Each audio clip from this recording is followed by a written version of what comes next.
Hello friends, welcome to my channel Guidance Aura. अभी मैं आपको माइक्रो टीचिंग के कुछ लेसन प्लान कैसे निकालना है वो बताने वाली हूँ। इसमें कुछ बच्चों ने मुझे रिक्वेस्ट की थी कि मराठी और सिविक्स के कुछ लेसन प्लान आप बताइए। तो अभी मैं आपको एक्सप्लेनेशन स्किल के ऊपर कैसे लेसन प्लान निकालना है वो मैं आपको 2 लेसन बताने वाली हूँ। ये है स्पष्टीकरण कौशल।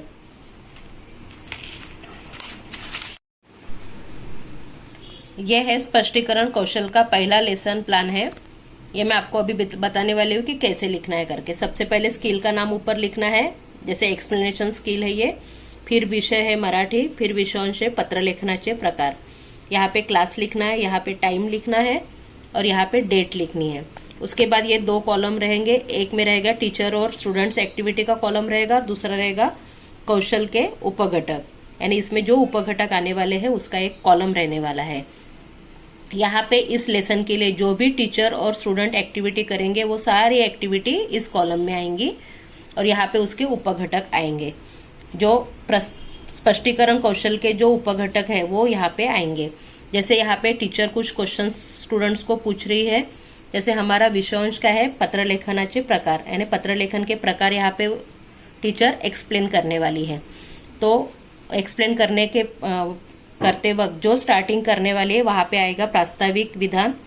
उसके बाद टीचर्स कुछ क्वेश्चंस पूछेंगे, क्वेश्चंस के आंसर स्टूडेंट्स देंगे। फिर यहाँ पे आएगा कि आज हम पत्र लेखनाचे प्रकार पाहणार आहोत, जैसे टीचर बोलेंगी तो यहाँ पे आएगा प्रारंभिक विधान। उसके बाद टीचर एक्सप्लेन करते हुए पत्र लेखनों के प्रकार बताएंगे और कुछ उदाहरण देंगी। तो यहाँ पे आएगा उदाहरणांचा उपयोग, यानी यहाँ पे एग्जाम्पल्स बताने हैं इसलिए यहाँ पे आएंगे उदाहरणांचा उपयोग। उसके बाद इस प्रकार से टीचर कुछ क्वेश्चन पूछेंगी और पत्र लेखनाचे जो प्रकार है, पत्र लेखन के जो प्रकार है वो प्रकार एक्सप्लेन करने वाली है। यहाँ पे स्टूडेंट्स आंसर देंगे इसलिए यहाँ पे आएगा विद्यार्थ्यांचा शाब्दिक सहभाग। इस प्रकार से ये लेसन यहाँ पे पूरा कंप्लीट होने वाला है और आखिरी में आएगा अंतिम विधान। अशा प्रकारे आज आपण पत्र लेखनाचे 2 प्रकार शिकलो आहोत। तो ये अंतिम विधान यहाँ पे लिखना है क्योंकि यहाँ पे लेसन प्लान हमारा खत्म हो रहा है। इस प्रकार से स्पष्टीकरण कौशल का लेसन प्लान आपको निकालना है। स्पष्टीकरण कौशल का दूसरा लेसन प्लान है नागरिक शास्त्र विषय का है और विषयांश राष्ट्रीय प्रतीक है। यहाँ पर भी आपको क्लास लिखनी है, टाइम लिखना है, यहाँ डेट लिखनी है। उसके बाद ये एक कॉलम रहेगा टीचर और स्टूडेंट्स एक्टिविटी का। यहाँ पे टीचर और स्टूडेंट जो भी एक्टिविटी करेंगे वो सब एक्टिविटी यहाँ पे आएंगी। उसके बाद है ये कौशल के उपघटक, जो भी उपघटक स्पष्टीकरण स्किल में आएंगे वो सारे उपघटक यहाँ पे आएंगे। यहाँ पे विषयांश लिया है राष्ट्रीय प्रतीक, यानी टीचर यहाँ पे राष्ट्रीय प्रतीक जो है हमारी उसको एक्सप्लेन करने वाली है। तो उस हिसाब से यहाँ पे कुछ क्वेश्चंस पूछेंगे। यहाँ पे लेसन का स्टार्टिंग हो रहा है इसलिए यहाँ प्रास्ताविक विधान लिखा हुआ है। पहला क्वेश्चन जब टीचर पूछती है उसके बाद बहुत सारे क्वेश्चन पूछते हुए वो एक्सप्लेन करने के लिए राष्ट्रीय प्रतीक एक्सप्लेन करने वाली, इसलिए यहाँ पे आएगा प्रारंभिक विधान। तो इस प्रकार से कौन कौन से हमारे राष्ट्रीय प्रतीक है वो भी यहाँ पे बताया है, तिरंगी ध्वज, राष्ट्रगीत और राजमुद्रा।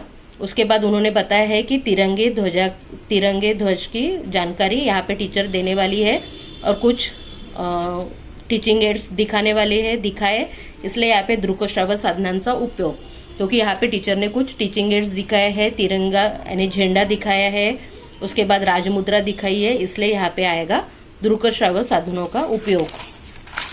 उसके बाद तिरंगी झंडे के बारे में यहाँ पे अलग अलग क्वेश्चन पूछेंगे, उसकी जानकारी देंगे, एक्सप्लेन करेंगे और बच्चों को समझ में आया कि नहीं आया इसलिए कुछ क्वेश्चंस और उसके आंसर्स पूछेंगे। तो स्टूडेंट्स अगर आंसर देते हैं यहाँ पे आता है विद्यार्थ्यांचा शाब्दिक सहभाग। तो इस प्रकार से कुछ क्वेश्चंस आंसर पूछ के और एक्सप्लेन करके ये टॉपिक यहाँ पे फिनिश होता है। इसलिए यहाँ पे बार बार कुछ एग्जाम्पल्स दे के ये जो टॉपिक है उसको एक्सप्लेन किया गया है, इसलिए यहाँ पे आएगा उदाहरणांचा उपयोग। तो इस प्रकार से ये जो लेसन है ये 10 से 12 क्वेश्चंस यहाँ पे लिए गए हैं और एक्सप्लेन करते करते स्टूडेंट्स को क्वेश्चंस पूछते पूछते ये लेसन यहाँ पे खत्म हो गया है। यहाँ पे अंतिम विधान लिखा है। अशा प्रकारे आज आपण तिरंगी ध्वज या विषयी माहिती बघितलेली आहे।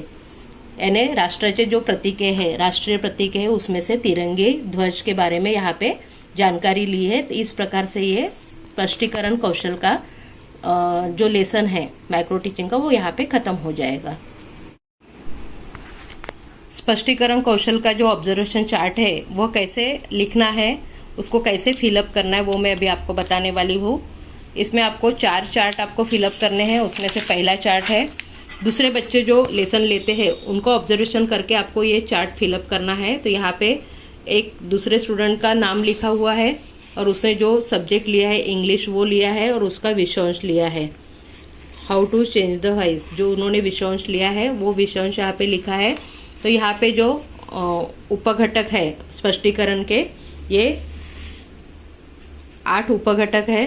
पहला है नियम, उदाहरण नियम, दूसरा है स्पष्टीकरणाचे दुवे, तिसरा है नियोजित पुनरावृत्ती, चौथा है दृकश्राव्य साधनांचा उपयोग, पाचवा है ओघाचा अभाव, सुसूत्रतेचा अभाव, संदिग्धता, अनुचित शब्द प्रयोग। इस प्रकार से ये जो उपघटक दिए हैं, उपघटक के अनुसार यहाँ पे आपको कौन से मिनट में कौन सा उपघटक हमें दिखाई दिया, उस हिसाब से यहाँ पे टिक मार्क करनी है इस चार्ट में।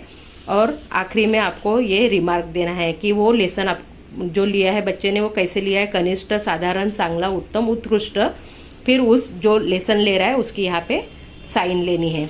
ऐसा ये दूसरा चार्ट है, यहाँ पे मराठी का लिया गया है, उन्होंने तत्सम तद्भव शब्द यह विषयांश लिया है। और यहाँ पर भी उपघटक के सामने टिक मार्क करना है कि कौन से मिनट में कौन सा उपघटक दिखाई दिया है। उस हिसाब से यहाँ टिक मार्क करने के बाद यहाँ पे रिमार्क देना है कि वो लेसन कैसा हुआ है, कनिष्ठ, चांगला, की उत्तम, उत्कृष्ट। और वहाँ पे फिर नीचे में स्टूडेंट की साइन लेनी है जिसने ये लेसन लिया है। उसके बाद ये तीसरा चार्ट है, यहाँ हिस्ट्री का लिया हुआ लेसन है, आधुनिक युगाचा प्रारंभ। तो इस हिसाब से फिर यहाँ पे जो उपघटक दिए हैं उस हिसाब से यहाँ पे टिक मार्क करनी है कि इस स्टूडेंट ने, जो स्टूडेंट का नाम हमने लिखा है, इस स्टूडेंट ने यह लेसन कैसे लिया है, यहाँ पे उस हिसाब से टिक मार्क करनी है।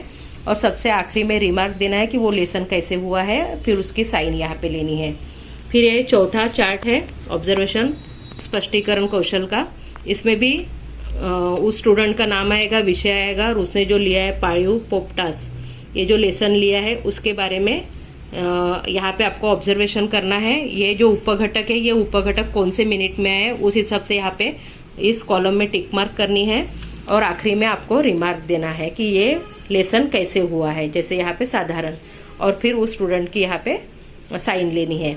इस प्रकार से आपको स्पष्टीकरण स्किल के लेसन प्लान भी निकालने हैं और उसके ऑब्जर्वेशन चार्ट भी फिलअप करने हैं। यदि आपको मेरा यह वीडियो पसंद आया या मेरे ऐसे ही और वीडियोस आपको देखने हैं तो सबसे पहले मेरे इस चैनल को सब्सक्राइब कीजिए, लाइक कीजिए और शेयर कीजिए। Thank you.